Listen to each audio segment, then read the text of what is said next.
right, so we've been listening in there. The official gaveling in by Baltimore Mayor Stephanie Rawlings Blake, Secretary of the Democratic National Committee.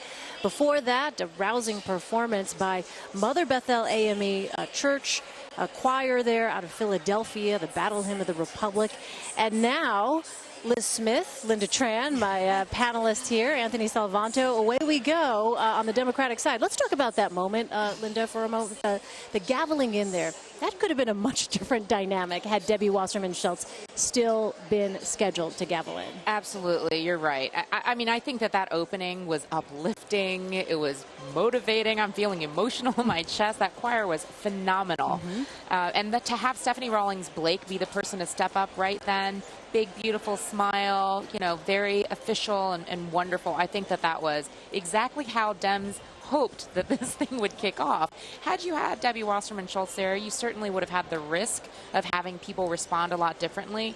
However, I will say, now having heard that choir, I'm not sure even then people would have had a different response. It was just such a moment. What do you think, Liz? Yeah, and that's a really good point, because it would have been so tone deaf to go booing or turning your backs after that really touching, touching performance. But again, think about it. This morning, we were talking about it, and we were predicting doom and gloom and chaos and a Ted Cruz moment. And instead, it just ended up being a really nice, peaceful, great opening. So I think everyone is very relieved right now. All right, so that's one moment down. Many more to go. That's right. Let's talk a little bit about what we are expecting here as the evening wears on. Obviously, a number of notable speakers. We're going to be hearing from First Lady Michelle Obama. We'll hear from Senator Elizabeth Warren, Senator Cory Booker, and then Senator Bernie Sanders rounding out the night. I'm just curious, what are your thoughts, Linda, on what it is that he needs to say, especially in light of his reception by his own delegates earlier? I have to imagine he's recalibrating maybe a little bit. Who knows what those remarks were. This morning we were predicting that the remarks would say a little bit more about the revolution and a little bit more about having really taken on the system and beaten them down. I'm not sure that was actually the direction he will want to end up going tonight, given the way that people responded.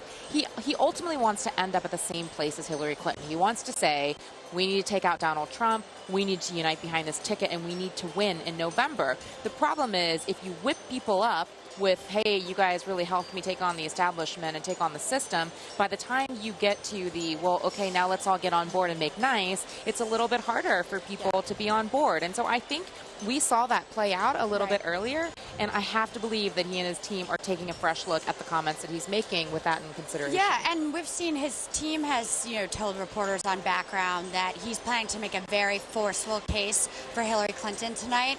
And that's something that's different from the speech he gave earlier. That's certainly different from the speech he gave when he endorsed her, when he spent about, I think I was on set with you, when he spent about 4/5 of it, right, talking about himself and the revolution. We weren't sure if there was an endorsement coming. Look, it's Bernie Sanders. You never know what you're going to get with him, but I think we're going to see him talk a lot more about Hillary Clinton and why we need to defeat Donald Trump than he has in the past. All right, so Anthony, a lot of the questions that we've had surrounding not just this convention, but also last week's convention, you have been around this question of unity. But give us some perspective here, Anthony. When you talk about 2016, the state of American politics, the fact that you have these two major parties, is unity a realistic expectation to have? Yeah, that's a great question, and I think what you see out of Bernie Sanders tonight will go exactly to that point.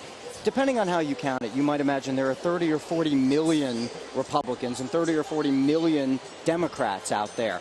I challenge you to find 40 million people who think alike on everything, okay? Parties are organic in the United States. They are largely volunteer organizations, the folks you see down here. And so we have always had in history a bunch of different groups. Yes.